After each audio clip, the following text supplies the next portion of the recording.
Gordon clones ain't cheap, and that's why this video is brought to you by DNT Optics. Now, I'm going to try and avoid this actually being a review of DNT scopes because, you know, this is a sponsored video by them. This is a paid video, so I don't want to be like GBRS Group, you know, telling you that SIG is amazing and good to go because, you know, we all know what's going on there. Unless there's video evidence of you standing there just like this, arms crossed, boom, and it goes off until that video emerges. I don't want to hear it, dude. So instead of me giving you like some kind of opinion, because it doesn't matter, it would be invalid, right? We're going to have a little bit of fun with this optic. We're going to showcase it, and then we're going to go over some of the specifications and the capabilities of it. So I have come up with a series of questions that I have asked myself. I've pondered this and wondered, and we're going to put some of these claims to the test. So let's start off with claim number one. Claim number one is, do you remember playing Battlefield 4 back in the day? And by back in the day, I mean like last week, because it's still popular, like people still play it, you know, I still play it from time to time. But if you play Operation Locker, something that always happens, you guys always end up at a choke point, whether it's like, what, C or B or D, you end up at some kind of hallway that you're shooting down, and a lot of guys use thermal or the night vision scopes. And something that I've seen people do is they'll throw a flare down and it will throw off the signature so you can't see what you're shooting at. So we're gonna test that today. That's gonna be claim number one. POV, you're a dinosaur who is scared and confused, and the power just went out at your enclosure, and now you're free roaming. Hey, Ian, freeze!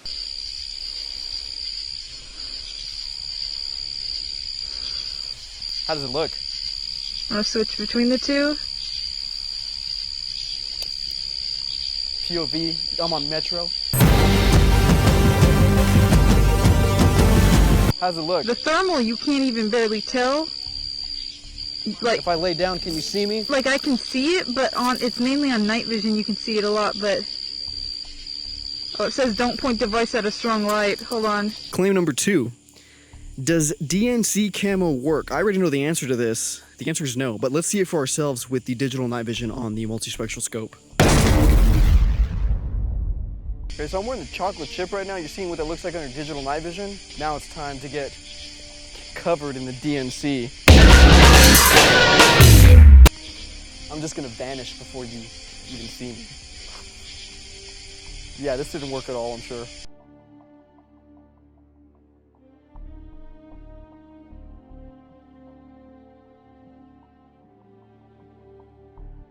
Now, the reason that the DNC doesn't work is because it wasn't even effective to begin with in the Gulf War. It was obsolete by the time it was actually issued in the early 90s because it was originally designed to combat like Gen 1 Russian night vision in like the late 60s, early 70s. So the whole thing was kind of stupid to begin with, but I don't know, we're just having fun. We're just seeing what it looks like under digital night vision. Digital is very different than analog. Digital is just not there yet as far as being on par with like a good Gen 3 tube. You know, it's just something, I guess. Claim number three. In some games I've played, because games is the extent of my experience with thermal, I was not high speed, so I never used this in the field on a legitimate op. My legitimate ops are in Battlefield, okay? Something that happens, I think they do this for nerfing and patching. Not in all games, when you throw it on smoke, it doesn't always completely cover your signature. It kind of, or I should say, sometimes it will cover your signature instead of seeing through. I believe thermal, you can actually see right through thick smoke. So we're going to test that today with a couple of smoke bombs. So the test might be scuffed from the get-go, but let's take a look. From what I was reading online, you can see through a lot of smoke with thermal. Like, that smoke doesn't work.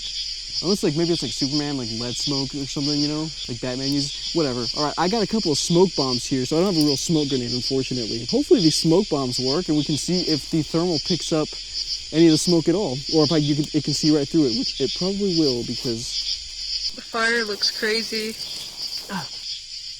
Total loss. Dude, what a shame. Okay, so hopefully we got some smoke bombs that actually work this time. See what happens.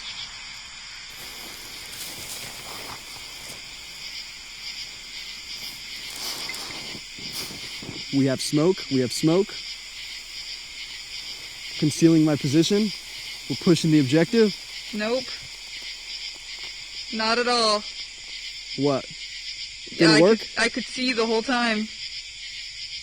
There's no obscuring of the lens, huh? Or of the thing? Nothing. Consider that myth busted. Something that games get wrong, they don't really think about it, is when you look through a window on a game with a thermal scope, you can see the target beyond. And let's just see what that's even possible in real life. All right, so if you're trying to hide from the feds, they say to hide inside of a greenhouse because they won't see you with the thermal, you know what I mean? So we're gonna test that right now. So right now, we're looking through the glass, and as you can see, the thermal is not working at all. And then we're gonna open the door, she's looking out, and I reappear magically. And then I vanish, but the night vision is remaining, so you can see. That's why having like a dual monitor kind of system like this is kind of cool, because what you can't see with one, you can see with the other. So I think that's kind of cool. Thank you, DNT. Very, very cool. I can't really see the night vision either because of the fog. Oh, turn on the illuminator. Is the illuminator on? Okay, there's the illuminator. I don't want to look at it because I don't want to get like killed by the IR beam. I don't know if she can see me or not. We're about to find out in post. All right, so the illuminator might be illuminating me, I'm not sure, but the thermal's not going to work because it's glass. There's technology behind this that is way above my pay grade, but understand you're not going to be able to see stuff through this. I don't know of a lot of people who, if they do hunt, can't look at the... Sorry. You know, if you're hunting, buying a scope for hunting, you know, probably not going to be taking a shot from behind glass, but hey, I don't know. Now, when you shoot these guns in a game like Battlefield 4, does the gun actually heat up? Roll the footage.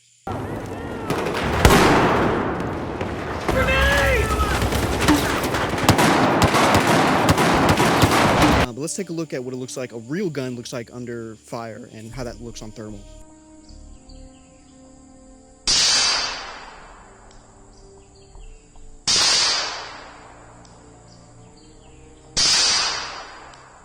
You can zoom through past this, but I want to get a close-up of the gun, and I'm going to focus on... Oh yeah, it's like, it immediately started... the first shot only did like half the suppressor, and then the second one made the whole thing light up. Yeah. Yeah, that's what I'm saying. I can see the barrel through the... Yeah, that's not loud at all. Whoa, I can see it getting like more hot.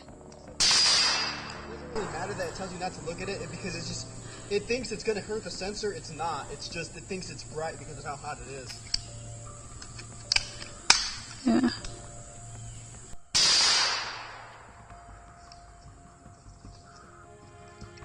So today we're talking about DNT scopes. Now, I've did a video on them before with their Hydra, and that's kind of a budget standalone thermal.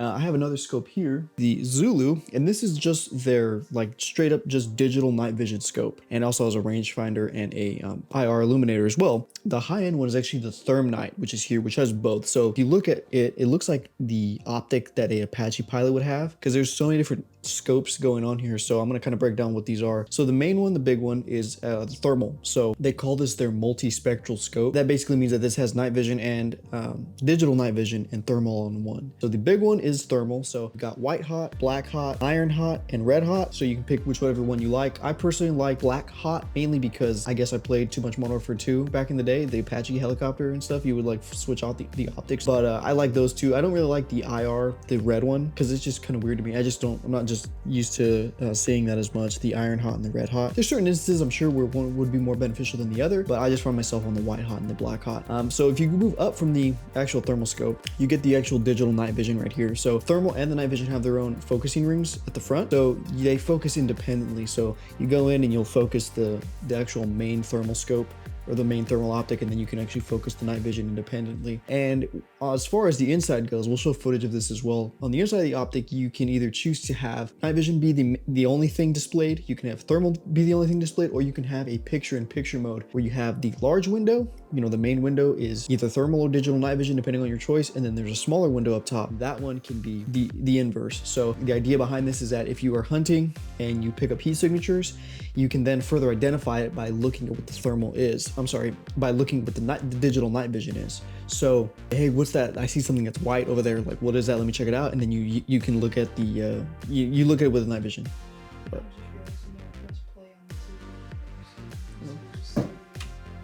I forgot to turn on the brain rot, so you guys can now enjoy a little bit of exfiltration from Battlefield 3. Okay, so what we're talking about, picture-in-picture mode. So you can have either or in the scope, and we'll show footage of that as well.